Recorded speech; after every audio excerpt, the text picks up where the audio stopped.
menggunakan IFRS ya sebagai acuan untuk penyusunan standar akuntansi, itu bahwa penilaian maupun pengukuran daripada aset maupun liabilitas dan ekuitas ya itu menggunakan yang namanya harga perolehan.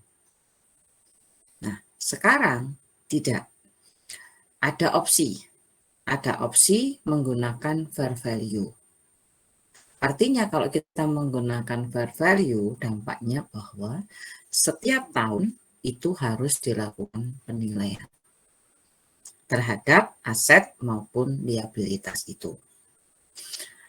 Kalau terjadi penilaian, otomatis akan muncul nilai yang baru, yaitu nilai buku dan nilai fair value.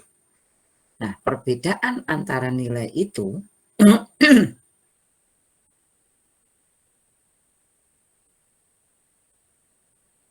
kerugian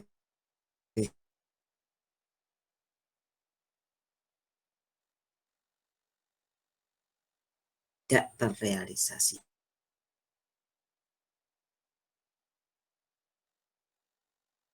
Penggunaan IFRS di dalam standar akuntansi kita. Nah, di sini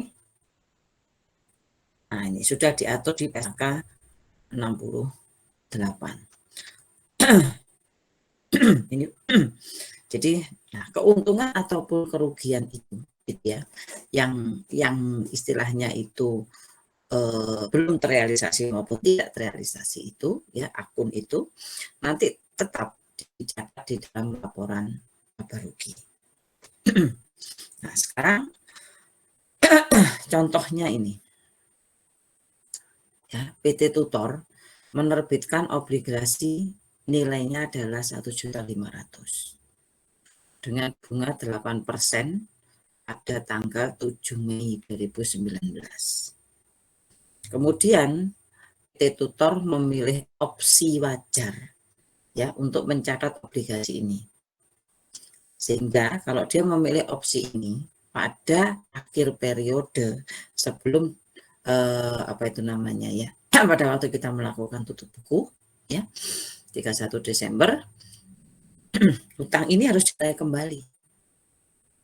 Nah, nilai obligasi pada saat tanggal 31 Desember itu nilainya adalah 1.750.000. Berarti ada kenaikan hutang dari 1.500.000 menjadi 1.750.000. Sampai di sini bingung enggak? Saya menjelaskan ini. Enggak ya? Oke. Terus hal itu dikarenakan tingkat suku bunga di pasar yang turun 6%. Ya. Nah, sekarang berarti kan ada selisih tuh. 1.750.000 dan 1.500.000. Selisihnya berapa? 250. Nah, selisih ini dianggap sebagai satu kerugian. Bisa dimengerti? Ya. Kenapa kok bisa dianggap sebagai satu kerugian? Bisa ya? Oke. Karena ini hutang. Hutangnya kan jadi tambah banyak. Bukan 1.500.000 tapi menjadi 1.750.000. Tuh. Ya. Kalau aset beda lagi ceritanya. Kalau aset ini bukan kerugian kalau aset loh ya. Tapi keuntungan. Karena nilainya kan lebih gede. Tapi karena ini hutang, nilainya menjadi lebih besar, maka sebagai satu kerugian. Bisa dipahami? Ya. Oke. Nah, sekarang jurnalnya. Nah, kalau kerugian kan berarti kerugiannya ada di sebelah debit toh mesti. Kalau kerugian kan mengurangi ekuitas, jadi sebelah debit. Nah, kreditnya apa? Obligasi. Jadi nilainya hutang naik menjadi 1.750. Nah, selisihnya itu yang kita masukkan di dalam jurnal. Tapi nanti dalam laporan keuangan gitu ya, obligasinya itu dinilainya bukan 1.500.000 tapi menjadi 1.750.000. Begitu. Ya. Jadi ini kerugian yang belum terrealisasi. Nah, nanti yang ini akan masuk ke laba rugi. Kerugian itu. Oke. Ini terkait dengan fair value option. Terus kemudian berikutnya adalah terkait dengan off balance sheet. Off balance sheet ini kalau dikatakan ini menjadi satu apa ya istilahnya ya. Kalau dikaitkan dengan apa ya istilahnya ini halal apa haram. Nah, kayak gitu loh. Ya, off balance sheet itu sebenarnya di akuntansi itu halal atau haram. Ini kan kita menyembunyikan sesuatu. Kita yang kita sembunyikan bisa aset, bisa juga kita menyembunyikan hutang. Ya, disebutnya sebagai off balance sheet. Jadi pembiayaan di luar apa itu istilahnya ya LPK ya. Nah sekarang ini nanti ya bisa aset, bisa liabilitas. Cuma yang kita bicarakan di sini adalah yang terkait dengan liabilitas, hutang yang disembunyikan gitu. Terus kemudian, nah ini biasanya disembunyikannya itu di mana? Biasanya kan kayak gitu. Nah, bisa ke anak perusahaan yang istilahnya itu nanti laporannya itu tidak terkonsolidasi. Terus kemudian bisa juga ke entitas itu yang bertujuan khusus masuk ke situ. Jadi nggak kelihatan. Terus, nah ini. Kenapa sih alasannya kok disembunyiin? Dia. Kalau hutang itu tuh tinggi, otomatis kan rasionya jadi jelek. Nah, ini kan biasanya kaitannya itu kan dengan apa itu nak posisi keuangan. Ya, kalau utangnya itu banyak, kan nilainya jadi jelek di laporan posisi keuangan. Nah, ini biasanya terjadi juga di dalam praktek itu. Gini, contohnya gini nak. Ada contoh real tuh kayak gini. Biaya untuk ini loh, apa itu namanya THR. Ya, THR itu biasanya itu enggak muncul judulnya sebagai THR begitu enggak. Coba kamu cek di laporan keuangan itu muncul seperti itu, ada biaya THR begitu. Enggak pernah muncul. Dan THR itu besar sekali biayanya itu. Nah, ini biasanya disembunyikan. Tidak dengan judul THR. Ya, ada yang dia menyembunyikannya itu dalam bentuk ini nak, apa itu biaya pendidikan karyawan. Itu ada. Judulnya pendidikan tapi nanti di dalam SPJ-nya ya pertanggungjawabannya itu adalah sebagai THR. Itu ada. Terus ada juga yang dimasukkan kesejahteraan. Itu ada. Terus kemudian kayak misalnya perusahaan itu melakukan rekreasi. Nah kayak gitu biayanya juga nggak kelihatan itu di laporan keuangan. Tapi ada. Muncul di sana. Ya. Nah ini yang menyebabkan ada off balance sheet. Sehingga pertanyaannya muncul, ini halal atau haram? Kalau kita jawab apa itu istilahnya, kita jawab haram, di istilahnya di standar kita diperbolehkan. Atau kita jawab halal, ini kan menyembunyikan. Nah, kayak gitu. Jadi sampai dengan saat ini pun ya masih belum bisa dipastikan ini halal atau haram. Nah, terus ini penyajian ya, penyajiannya ini terkait dengan apa itu namanya analisa rasio. Nanti kamu pelajari sendiri aja. Oke, ini yang untuk liabilitas jangka panjang 3. Sekarang saya lanjut ke ekuitas 1 ya.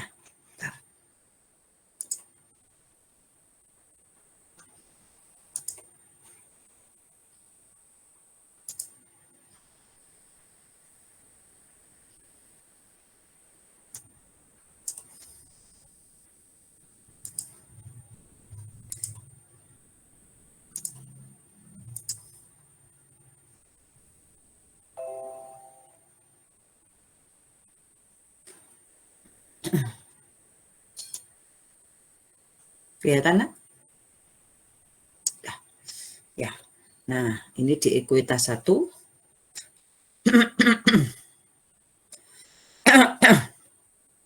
Yang akan kita pelajari nanti, semoga aja nutut. Ya, karena memang ini dibuat cepat pun juga bisa gitu ya. Tapi saya agak khawatir cepet-cepet itu bisa, tapi kena enggak gitu loh, maksud saya itu. Kamu ngerti enggak? Gitu. Tapi kalau nanti kamu lancar-lancar jaya, lancar-lancar kayak kemarin itu saya tanya, masih cukup, masih kuat? Nah, kuat Bu, ya oke, lanjut.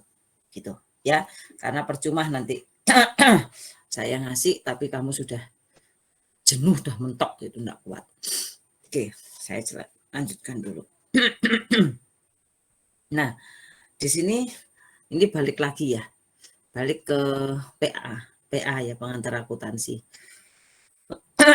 Jadi ada bentuk perusahaan, 3 bentuk perusahaan yang pokok. Yang pertama adalah perseorangan. Ini yang sudah kalian pelajari waktu di pengantar akuntansi, di mana di ekuitasnya itu hanya ada 1, yaitu ekuitas, misalnya ekuitas Bagong atau ekuitas Semar, kayak gitu aja, hanya nama perorangan. Terus kemudian yang kedua adalah partnership, atau biasanya kamu kenal dengan CV, begitu. Nah, kalau ini gabungan, jadi beberapa orang berkumpul menjadi satu, mendirikan satu perusahaan yang namanya CV, itu disebut dengan sekutu. Nah, ya, nomor 2. Cuma di sekutu ini, gitu, ini sekarang sudah mulai ditinggalkan. Kenapa? Karena sekutu ini tanggung jawabnya tidak hanya pada ekuitas yang disetorkan, tapi lebih pada sampai dengan harta pribadi. Nah, ini orang yang nggak mau. Ya, sampai tanggung jawabnya sampai dengan harta pribadi. Terus yang kedua adalah kalau misalnya salah satu sekutu itu pecah gitu ya, entah karena apa dia keluar dari sekutu itu, maka otomatis sekutu itu bubar. Walaupun usahanya masih ada, tapi tetap bubar. Nah, nanti akan dibentuk sekutu yang baru. Alasan inilah yang menyebabkan persekutuan itu sudah mulai ditinggalkan. Terus kemudian yang ketiga adalah korporasi. Ini bukan perusahaan ya, perseroan sebenarnya. Ini loh nak. Ya, perseroan. Bentar.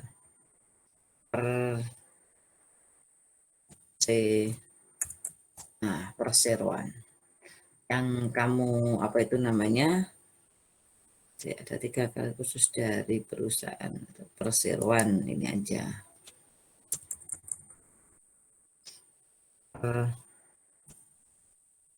Perseroan. Nah, apa itu namanya? PT. Nah, ini PT ya.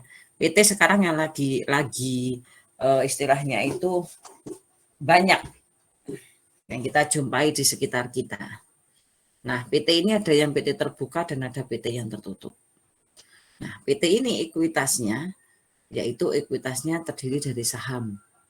Kalau terbuka berarti sahamnya dibeli atau dijual ke masyarakat, tapi kalau tertutup hanya untuk ya lingkungan mereka sendiri, keluarga misalnya atau teman, kayak gitu aja.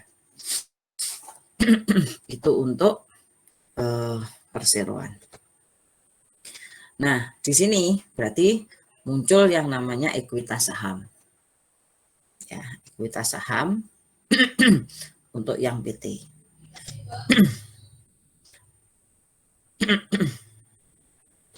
Terus berikutnya adalah, nah, bagaimana dengan hak dari pemilik saham? Hak yang pertama adalah kalau terjadi laba rugi.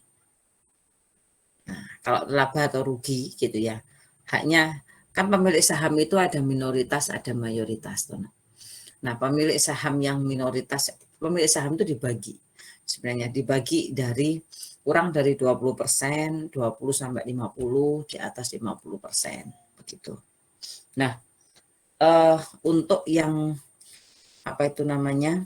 Kurang dari 20%, dia itu hanya berpikiran tentang dividen. Ya, pembagiannya itu laba ruginya itu yang dia butuhkan hanya dividen kalau kurang dari 20%. Tapi kalau 20 sampai 50 dan di atas itu gitu ya, itu sudah berpikiran tentang tidak hanya sekedar dividen, tapi berpikiran juga hak dari laba atau rugi yang diperoleh oleh perusahaan. Tuh. Terus kemudian manajemen itu terkait dengan hak voting. Ya, voting apakah signifikan atau tidak begitu. Nah, sekarang ada pergeseran sedikit ini. Misalnya kayak gini. Yang kalian kemarin ringkas gitu ya. Kalian mesti menemukan bahwa kepemilikan kurang dari 20% itu ekuitasnya atau pemilik sahamnya ada tidak signifikan. Karena kurang dari 20%. Nah, 20 sampai 50 terus kemudian di atas 50% yang perusahaan anak itu dia punya pengaruh yang signifikan. Nah, sekarang pergeserannya saya tunjukkan. Gini, Nak. Sekarang kalian misalnya jumlahmu ini saya lihat di sini ada 32 orang ya. 32 orang. Terus kalau kalian misalnya saya punya saham, misalnya kita di perusahaan yang sama. Saya punya saham sebesar 25% di perusahaan A. Kalian masing-masing punya saham 1% di perusahaan yang sama, di perusahaan A itu. Ya. Kalau dilihat dari persentase kepemilikan, maka sekalian itu pengaruhnya sangat tidak signifikan. Karena cuma 1%. Saya lebih signifikan karena saya punya 25%. Saya bisa ikut mengendalikan manajemen perusahaan, saya punya 25%. Dipahami dulu ini, bisa dimengerti? Saya. Nah, sekarang pergeseran ini berubah. Kalau kalian yang jumlahnya tadi 32 orang ini tadi, gitu ya. 32 orang ini kompak. Nah, gampangannya kompak gitu ya. Terus mengusulkan hanya satu suara bulat gitu. Enggak silih genji atau beda-beda begitu. Maka suara kalian itu melebihi dari suara saya. Walaupun kamu punya 1%. Kamu bisa mempengaruhi manajemen perusahaan. Tapi hanya satu suara. Menjadi total 32%. Dibandingkan suara saya yang 25% tapi cuma saya sendiri.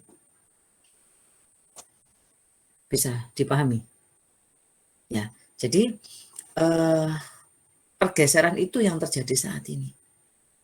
Nah, cuma masalahnya itu kan cuma begini kalau di praktek itu. Untuk mengompakkan orang gitu ya, gampangnya gitu ya. Untuk mengompakkan orang 32 ini kan nggak gampang.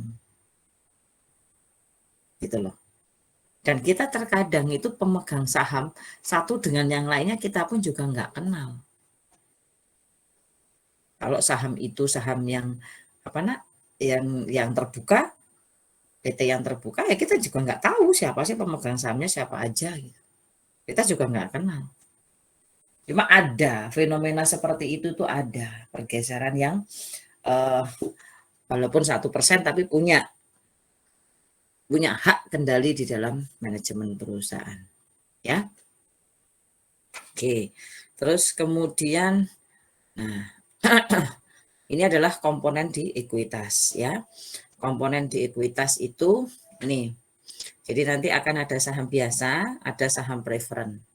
Nah, saham biasa maupun saham preferen itu kalau diterbitkan di atas nilai pari gitu ya, istilahnya kalau di saham itu sebenarnya pari.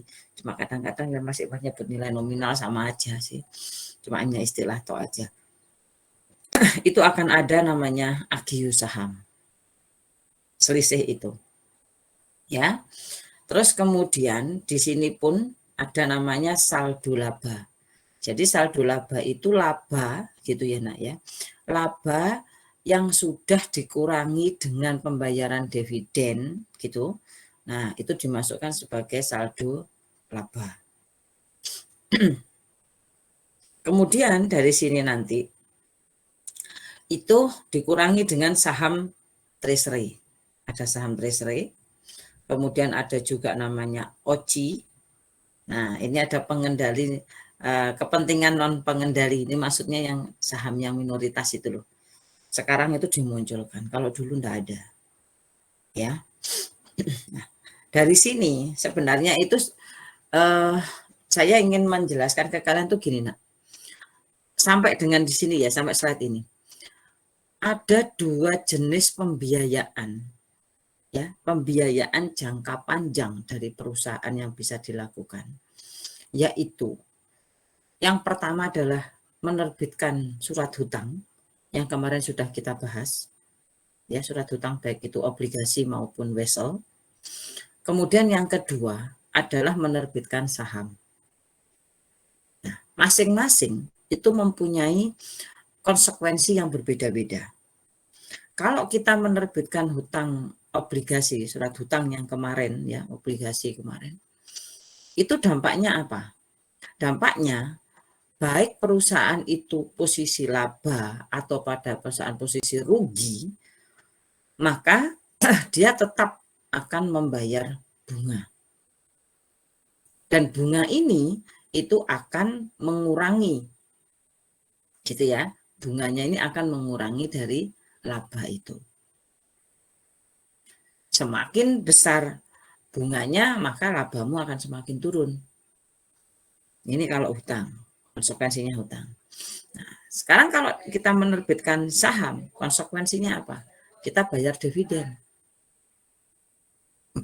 Nah, masalahnya di sini, besar kecilnya dividen yang akan kita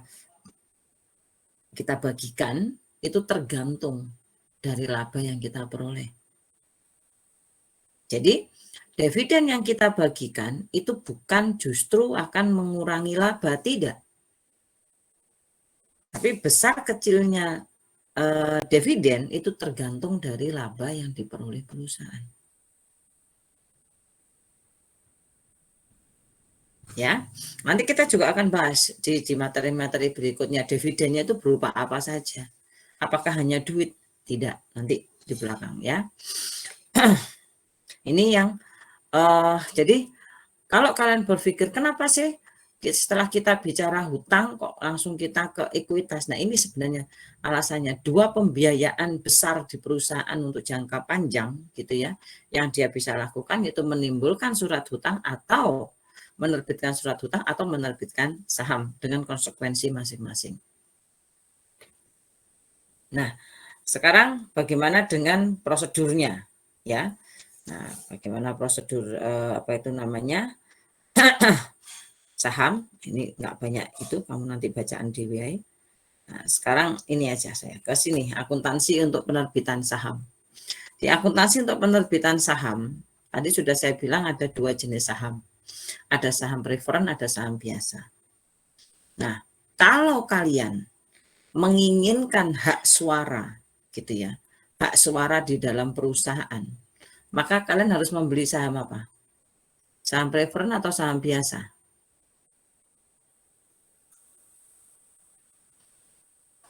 Apa, Rek? Saham biasa, Bu. Saham biasa, Bu. Saham biasa. Kenapa kok harus saham biasa? Kok bukan saham preferen? Karena kalau saham preferen tuh umumnya dia nggak punya hak voting. Dia ada sesuatu yang dikorbankan untuk mendapatkan suatu pendahuluan. Contohnya kayak pendahuluan waktu pembagian dividen gitu. Ya, betul.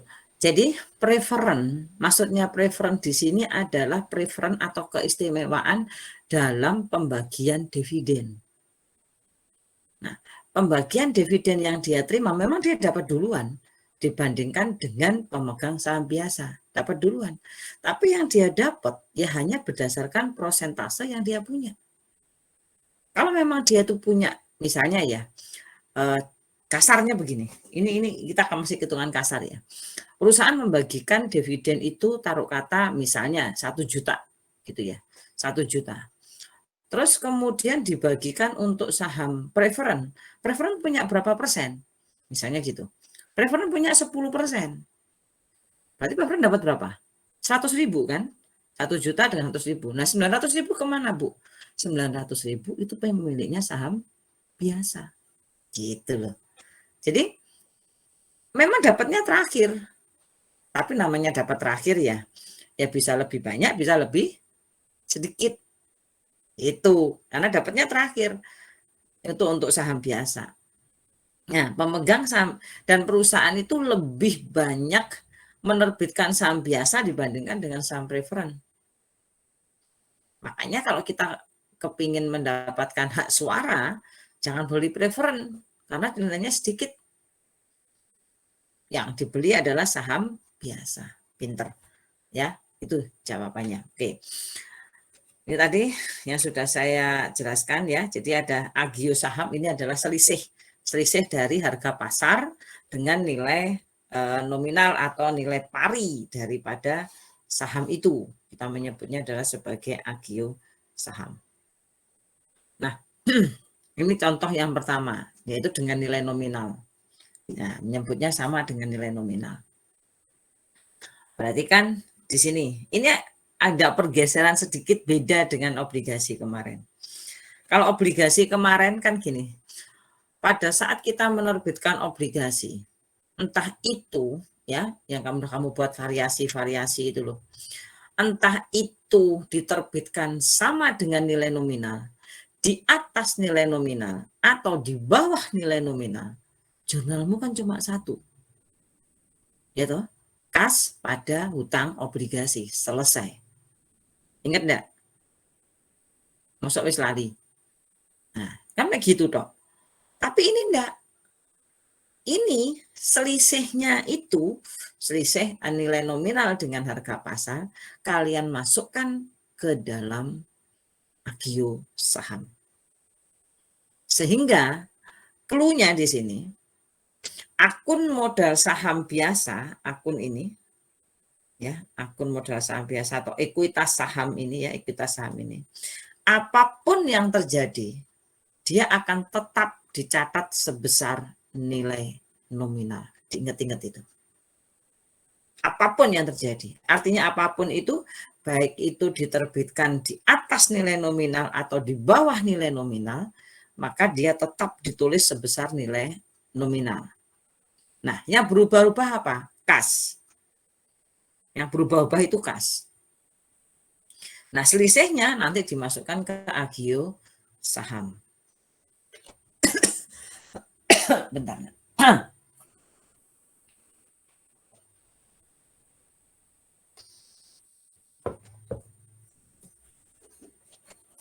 Ya, jadi selisihnya dimasukkan ke agio saham. Nah, ini contohnya. PTA menerbitkan 10.000 saham biasa. Nilai nominalnya 1.000. Dengan harga 2.000 per lembar. Ini nilai nominalnya kan 1.000. Harganya 2.000. Berarti kan ada selisih 1.000 toh. Nah, selisih inilah yang dimasukkan ke agio saham. Ya. Jadi, gitu. Ini 10.000 kalikan dengan 1.000 dulu. Nah, patokannya gitu. Ini berarti sebagai modal saham. Terus ini 10.000 kali 2.000. Ini masuk ke kas. Selisihnya itulah masukkan ke agio saham. Bisa dipahami gitu? Oke, lanjut ya. Nah, sekarang saham tanpa nilai nominal. Nah, kalau saham itu tidak mempunyai nilai nominal, maka saham itu dijual dengan harga berapapun bebas. Tidak ada namanya agio saham. Jadi jurnalmu hanya kas pada ekuitas saham. Ekuitas saham biasa misalnya. Sudah hanya begitu toh. Nggak akan ada namanya agio saham. Itu untuk saham tanpa nilai nominal, ya. Ini contohnya. Tanpa nilai nominal, jadi berapapun dijual ya cuma begini aja jurnalnya. Kas pada modal saham gitu aja. Ya. Oke. Nah, terus kemudian, nah ini ada pengecualian. Ini kalau saya bilang setengah hati. Tidak ada nilai nominal, tapi ada nilai yang ditetapkan. Nah, kalau ada nilai yang ditetapkan, ini sama dengan hukumnya sama dengan nilai nominal. Nah, maka nanti akan muncul tetap namanya agio saham. Ini untuk yang nomor 3 itu. Nah, di sini. Nah, ini apa itu namanya? Coba lihatan. Ini ya. 1.300, nilai tetapkan 1.300, dijualnya 1.500. Nah, makanya ada selisih itu 200. Ya, sama persis dengan yang kalau dia punya nilai nominal. Berikutnya adalah dengan langsam atau lumsum itu. Nah, ini gini ceritanya. Kalau penerbitan saham ini diterbitkan dengan cara paket, gitu ya, paket dalam bentuk paket. Jadi antara saham biasa dengan saham preferred itu kan punya sifat yang berbeda, gitu kan. Maka nanti kalau misalnya penjualan saham itu dilakukan bareng dalam satu paket, misalnya gini, diterbitkan saham satu paket isinya misalnya ya, 1 saham preferred, 2 lembar saham biasa. Nah, itu kan satu paket. Nah, kalau begini, maka nanti kalian harus gitu ya, melakukan pemecahan. Jadi ya, melakukan pemecahan penghitungan. Jadi harus dilepas. Saham biasa berapa nilainya, saham preferred nilainya berapa. Nah, ini kalau dilakukan secara langsam. Nah, di sini ada dua. Ada 2 metode, yaitu metode proporsional dan metode inkremental. Nah, di sini kapan kita menggunakan proporsional? Kalau kita menggunakan proporsional itu apabila gitu ya, harga pasar, gampangnya gitu, harga pasar dari masing-masing sekuritas itu diketahui. Jadi preferred diketahui, kayak tadi contohnya tadi saya kasih contoh, preferred tahu, saham biasa tahu. Nah, itu kita pakai proporsional. Tapi kalau hanya diketahui salah satu saja, maka kita menggunakan metode inkremental.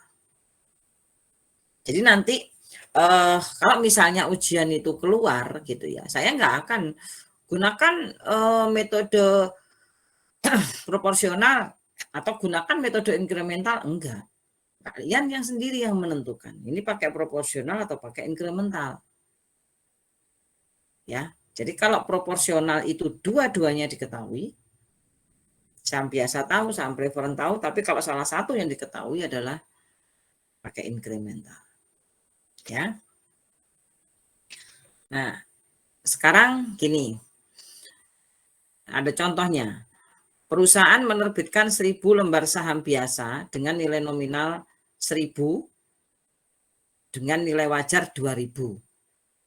Dan 1.000 lembar saham preferred dengan nilai nominal 1.000, nilai wajarnya 1.200. Untuk sebuah langsam senilai 3 juta. Jadi harga jualnya berapa? 3 juta. Ya toh? Bisa nggak soal ini dipahami dulu? Nah, oke. Di sini ada 2 jenis saham. Gitu kan? Ada 2 jenis saham, saham biasa dan saham preferred. Nah, kita pilah-pilah satu-satu.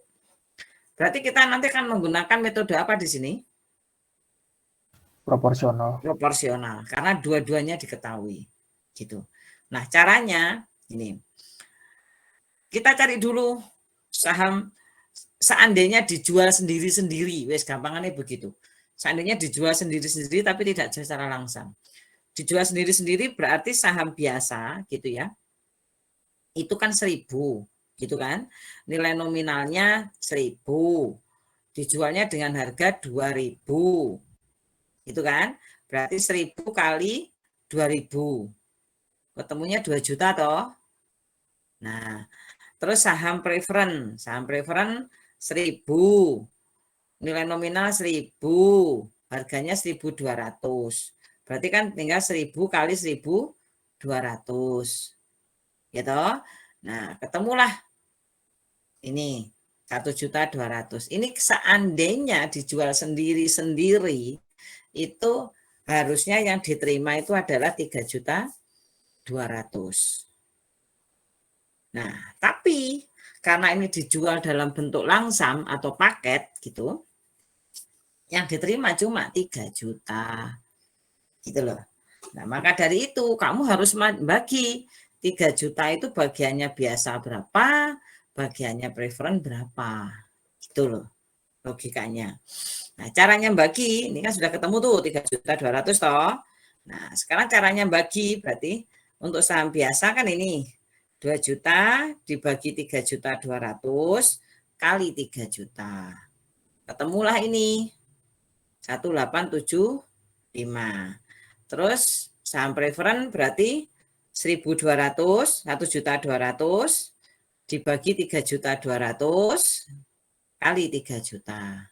Ketemunya 1.125.000. Udah sampai sini bingung enggak? Enggak. Lanjut ya. Ini kan kamu udah tahu tuh satu-satu ini. Nah, sekarang kamu cek. Nah, dicek untuk yang biasa. Ya, ini kan harga jualnya biasa segini tuh, 1.875 toh. Sekarang cek kan nilai nominalnya biasa berapa? 1 juta kali nominal 1 juta. 1.000 kali nominal 1.000. Berarti kan 1 juta. Nah, sudah. Kita bikin dulu. Kamu bikin dulu jurnalnya gitu ya. Apa itu? Kas. Oke, kas 3 juta. Terus ekuitas saham biasa 1 juta. Ya toh? Nah, 1 juta toh ekuitas saham biasa 1 juta. Sudah biasa dulu, nggak usah melangkah ke preferen dulu biar nggak bingung. Biasa dulu 1 juta. Nah, terus tadi harganya kan segini. Berarti kalau begitu akan ada apa? Agio saham biasa. Agionya berapa? 875.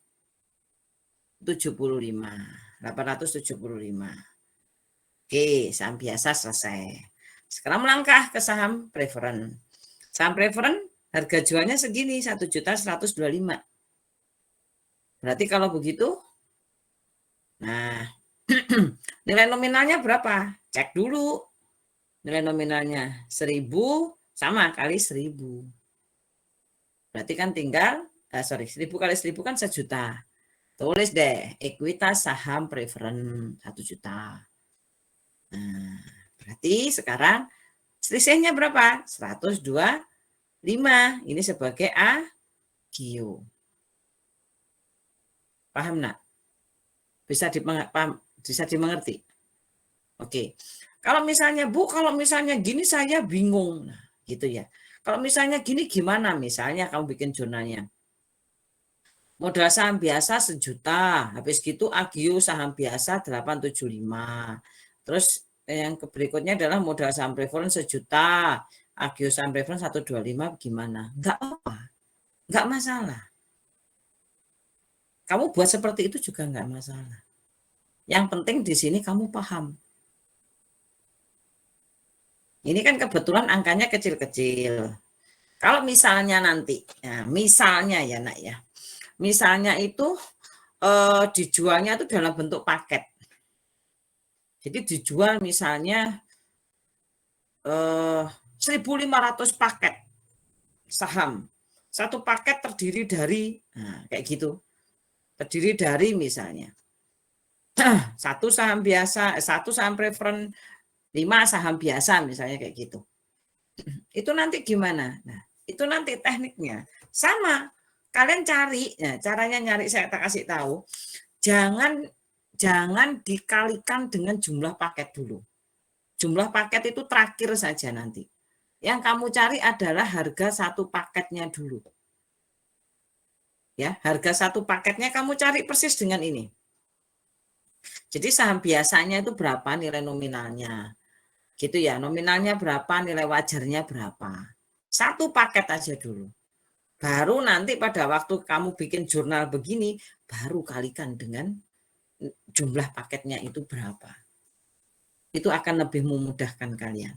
Gampang lebihan daripada harus langsung dikalikan mulai dari awal begini, langsung kamu kalikan paket, jangan. Cari satu paket dulu. Persis dengan ini caranya. Ya, itu kalau nanti dalam bentuk paket. Terus kemudian, nah ini kalau metode yang kedua, metode inkremental, ini lebih gampang. Yang diketahui adalah salah satu. Nah, misalnya, soalnya sama enggak ini? Oh sama dengan tadi. Cuma di sini yang diketahui adalah saham biasa. Yang diketahui cuma saham biasa. Lebih gampang kamu. Yang diketahui saham biasa. Nah, saham biasa tadi nilai wajarnya berapa? Nah, tinggal cek tahu sini. 1000, fair value-nya 2000, berarti 2 juta. Kan gitu toh? 2 juta. Terus penerimaan langsamnya berapa? 3 juta. Sudah. Jadi saham preferen hanya dapat 1 juta. Nah, sekarang kita telah satu-satu. Yang saham biasa dulu. Saham biasanya kan dapat 2 juta toh. Kan gitu toh, dapat 2 juta. Nah, sudah. Nilai nominalnya berapa? 1 juta. Berarti kalau begitu agio-nya untuk saham biasa 1 juta. Nah, untuk saham preferen nilai nominalnya berapa? Ini 1000 kali tadi ya, sama dengan yang tadi toh, 1000 kali 1000 nilai nominal, ini 1000 kali 1000. 1 juta. Sedangkan harga jualnya cuma 1 juta. Berarti tidak punya yang namanya apa? Agio. Ya, agio-nya nggak ada. Ini lebih gampang dibandingkan metode yang tadi. Ya, ini untuk metode inkremental. Berikutnya adalah terkait dengan transaksi penerbitan saham yang non-kas. Artinya gini, kita menerbitkan saham tapi kita tidak menerima duit. Mungkin kita terima hak paten, mungkin kita terima mesin. Nah, kayak gitu. Nah, kalau seperti ini biasanya itu harga pasar yang dipakai yang mana? Ini biasanya kesepakatan berdua. Ya, ada yang menginginkan harga pasar dari aset itu, ada yang menginginkan harga pasar saham. Nah, caranya sama, persis sama. Ya, nanti kalau ada selisih dengan nilai nominal akan muncul namanya agio saham. Akan sama. Ini untuk yang transaksi non kas. Nah, ini di sini ada contoh di misalnya. Grup menerbitkan 1000 lembar saham biasa dengan nilai nominal ini 1.100. Terus kemudian untuk paten. Nah, ini untuk paten. Ya toh? Nah, ini ada 3 asumsi. Ya. tidak dapat menentukan fair value paten. Nah, tapi mengetahui fair value saham. Berarti yang dipakai adalah harga pasar saham, gitu. Harga pasar saham di sini ditentukan adalah 1.400.000. Ya sudah. Berarti nanti agionya itu tinggal selisihnya aja. Ini 1.100 kali 1000 berarti kan ketemu 1.100.000. Gitu? 1.100.000 nilainya harga pasarnya 1.400.000 jadi 300 selisihnya. Ini kalau seandainya yang diketahui harga pasar saham. Nah, sekarang yang nomor 2, seandainya diketahui bukan harga pasar saham tapi harga pasar paten.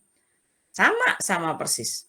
Di sini paten misalnya 1.500.000. Ya, kamu bandingkan dengan nilai nominalnya berapa. Selisihnya masuklah di premi atau di agio saham. Nah, terus yang nomor 3, ini nggak ada dua-duanya, nggak ada. Nah, biasanya kalau seperti ini kita minta tolong pihak independen untuk menentukan mana yang lebih cocok. Ya. Nah, tapi kalau di praktek gimana, Bu? Kalau di praktek itu lebih banyak yang nomor 1. Karena harga pasar saham itu yang lebih bisa diterima dibandingkan dengan harga pasar aset. Contoh tanah, harga pasar tanah itu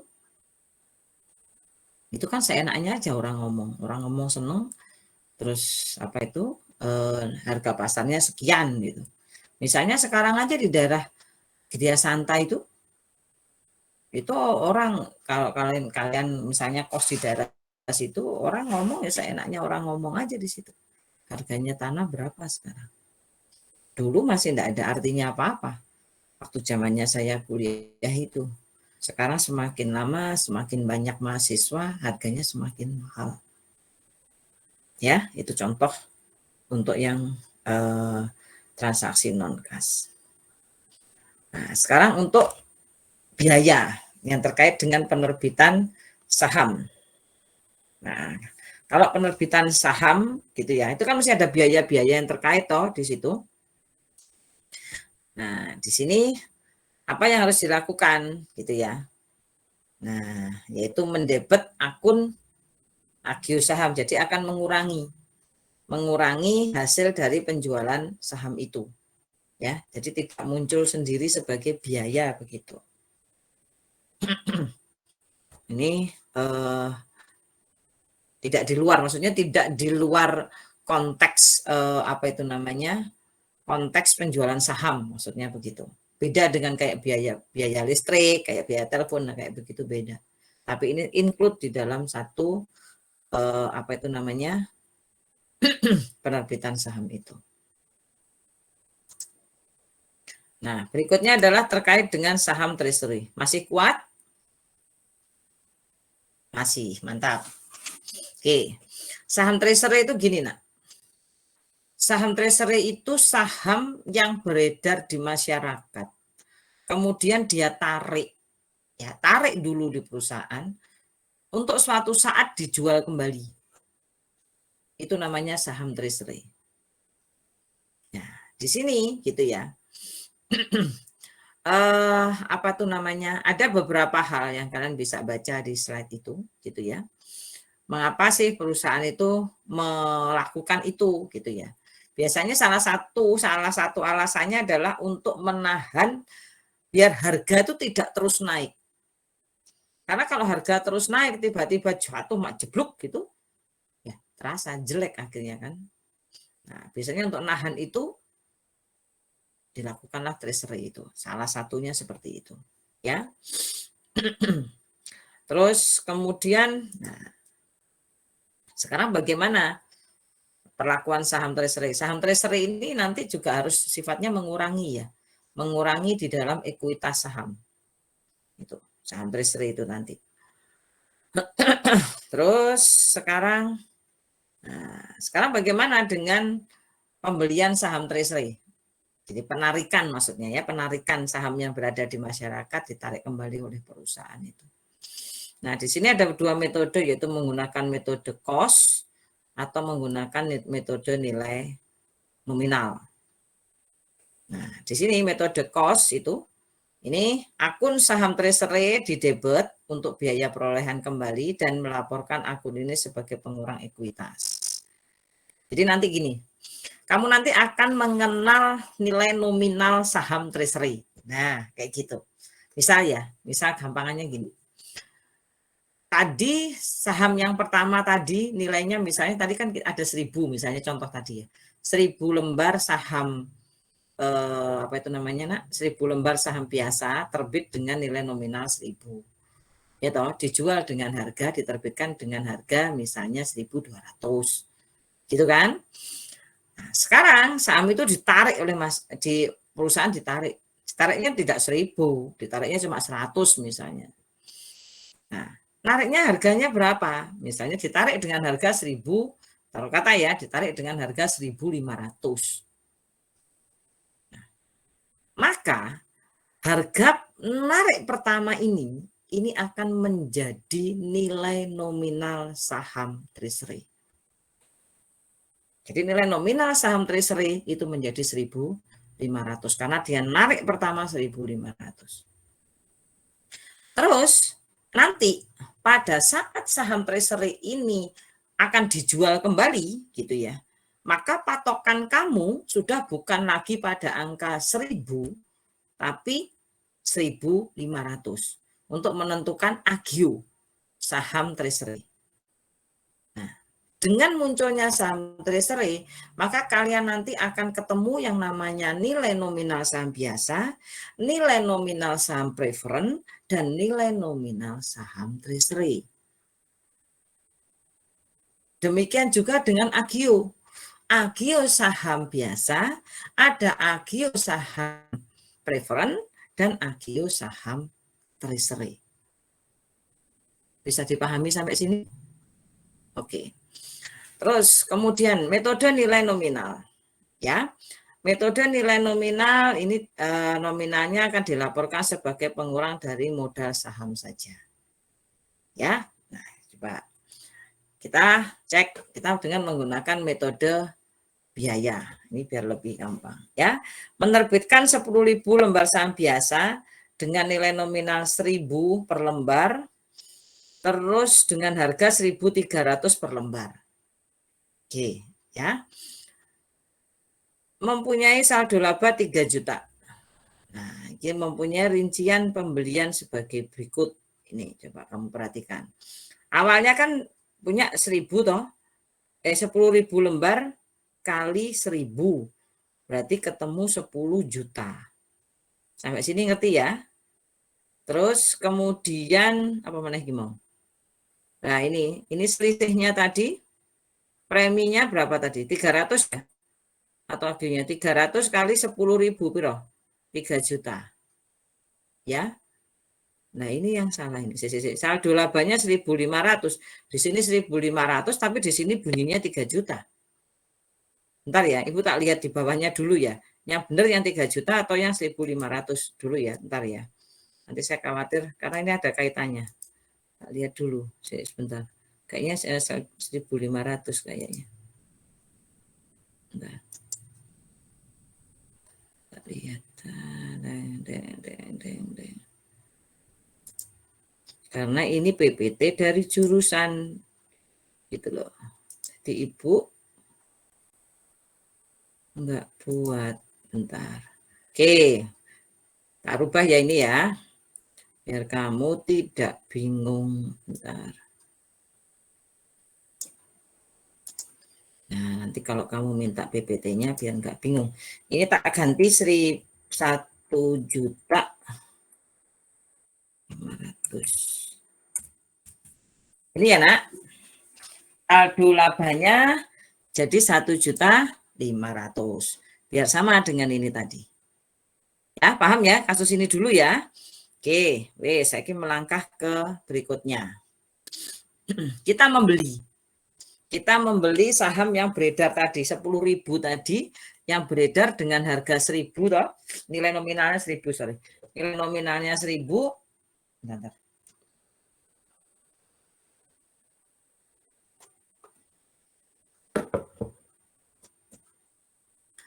Nilai nominal 1.000, terus kemudian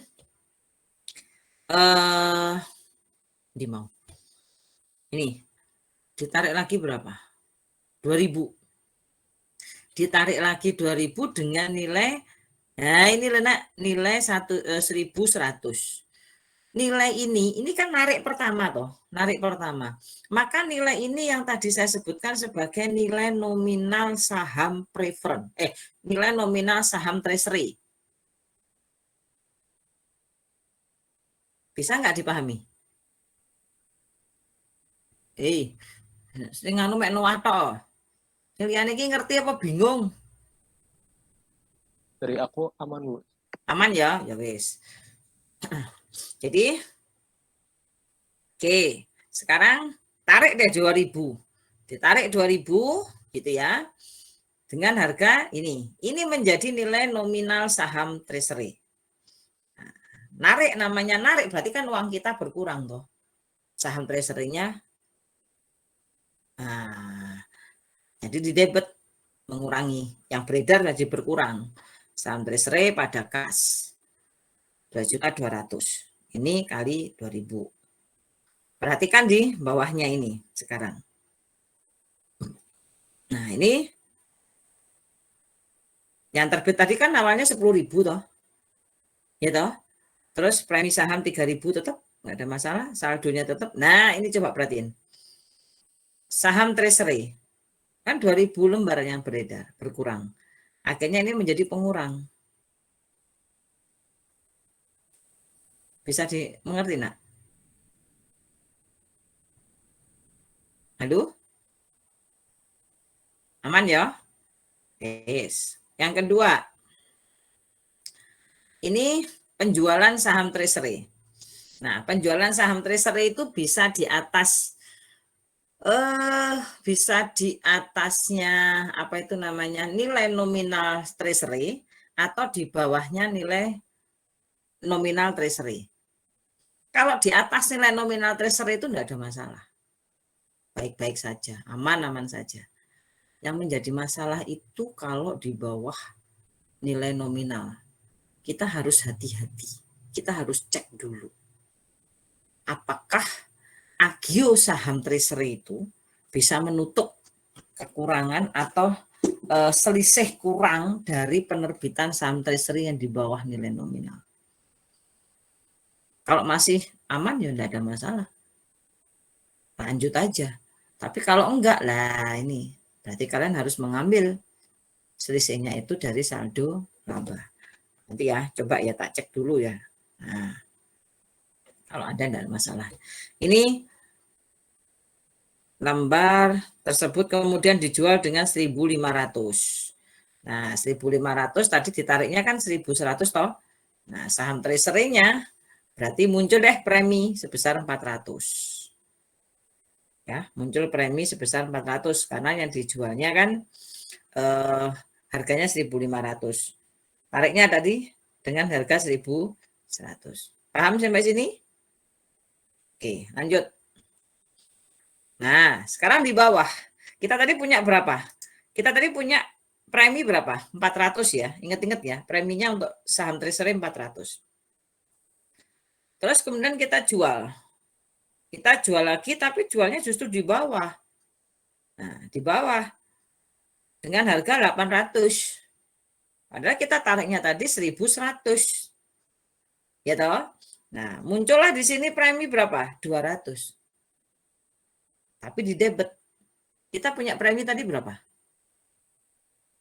400. Oke, 400. Ini untuk khusus saham treasury, kalau lainnya enggak. 400. Terus kemudian kita mengeluarkan di bawah dengan harga ini 200. Berarti kalau begitu, ini masih cukup toh. Preminya kita tadi kan 400. Terus kita menjual lagi saham treasury ini menimbulkan premi yang di debit 200, kan masih cukup. Paham? Itu kayaknya harusnya preminya 300, Bu. 300 ya? Oh iya, sik. Nah, ini kilo. Ya, bentar. Iya, bentar. Yang ini ya.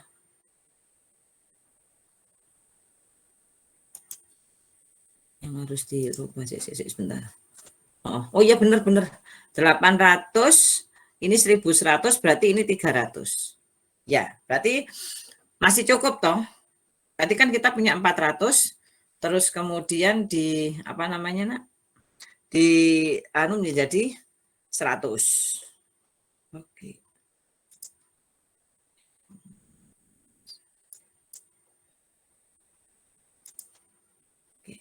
Nanti di itu ya, apa itu namanya? Dibetulin 100 biar cepat dulu. Bentar. Berarti masih punya sisa berapa? Nah, ini salah lagi loh. Ini seharusnya saldonya 100 loh ya. Ya, seharusnya 100, nanti kamu rubah. Seharusnya 100, tadi kan 400, terus ada 300, berarti saldonya tinggal 100 toh. Wis, pegang ini dulu. Lihat lagi soal di bawahnya, ada enggak? Beladalah. Perhatikan ini. Ini berapa nih? Pada kondisi yang dijelaskan akun premi sisanya. Nah, ini soal ini enggak jelas ini soalnya. Gini nak, tak anu ya, tak apa namanya? Kalian tak tambahin satu slide aja ya. Jadi biar apa namanya? Biar lebih paham. Gini ya, sebenarnya ini enggak bisa kayak begini. Biar kamu enggak itu. Jadi, tadi selisihnya ada berapa? Tinggal 100 ya. Berarti dijual ini berarti gini, pada kondisi nggak bisa seperti ini.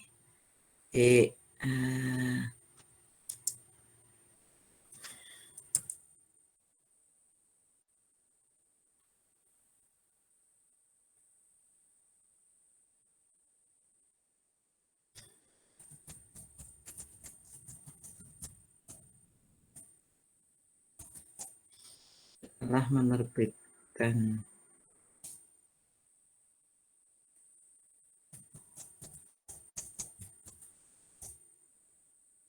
berapa? 800 ya. Harga jualnya tadi berapa? 800 ya? Tadi 80? 800. 80 ya? 800. 800. Langsung ya. Telah menerbitkan dengan nilai 800. Nah, ini. Menerbitkan kembali saham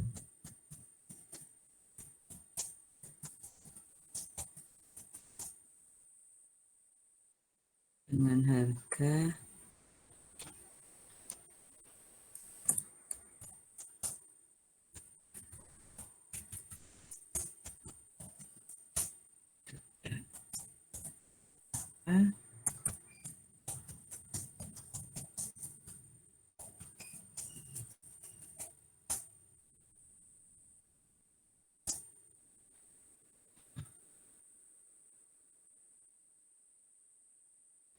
ini oleh 100 akan mendebit 100 untuk akun, kan sisanya tinggal 100 toh, dan sisanya di debit. Nah gini loh nak, oke, nah gini, jadi tadi yang 800 tadi sudah tidak ada masalah, terus dia menerbitkan kembali harganya 800 lagi, maksudnya gitu loh, harganya 800 lagi, sama harganya 800 lagi, tapi kalian tidak bisa membuat jurnal yang sama dengan yang pertama. Kenapa? Karena yang pertama tadi kita masih punya saldo premi gitu loh. Nah yang ini saldomu premi itu cuma 100, berarti kan kurang 200. Kamu nggak bisa kayak tadi langsung premi buat debit 300 gitu, nggak bisa. Paham ya? Nah, jadi yang ini yang tadi saya bilang istilahnya harus hati-hati terkait dengan yang apa namanya untuk saham treasury yang di bawah nilai nominal. Jadi harus cek masih cukup nggak agionya, masih cukup nggak preminya. Kalau nggak cukup, ngambilnya dari saldo laba. Itu ya. Oke. Nah, sekarang kita bisa menghentikan gitu ya, menghentikan saham treasury gitu. Gampangnya dipensiunkan gitu ya.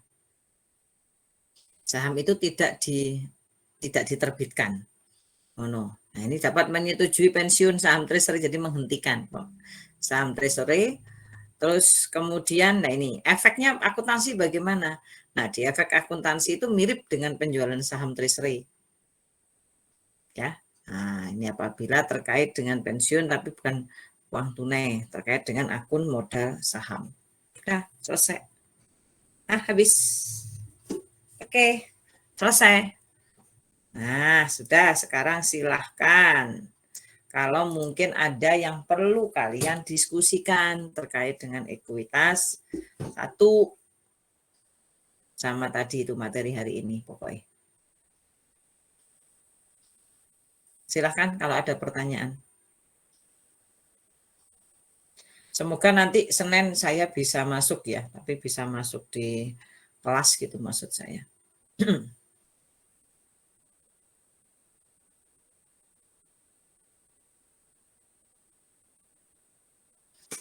Kamu enak online apa Kalau enak saya di kelas? kelas, Bu. Lebih enak di kelas ya, ngobrolnya bisa Saya langsung offline ya. juga, Bu. Saya online, Bu. Saya online. Ya online, Bu. Online iso. Iya kamerane kok tutupi, kamu leyeh-leyeh, Ibu nerang nih. Isa.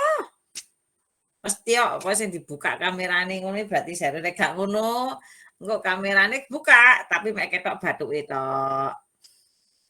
Wis. Tapi di kelas kan harus melihat gini. Cuma kelas kita tuh terlalu kecil. Kemarin saya protes ke jurusan itu. Orangnya banyak, kelasnya sedikit kecil. Seharusnya itu di kelas yang belakangnya itu loh. Agak lebar. Jadi enak. Udaranya enak, nggak sesek kayak kemarin itu. Ya. Ya Ibu minta maaf aja kemarin karena kondisinya ada macam-macam lah.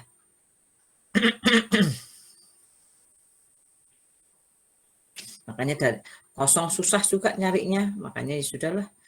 Pokoknya asal bisa masuk gitu aja saya pakai dengan cuma kalau malam itu saya males kalau ke kampus itu malam-malam itu apa itu namanya tambahan malam-malam. Terus tambahan sekarang itu juga ribet, ruangannya juga susah gitu loh. Makanya pusing, makanya daripada begitu tak online kan aja.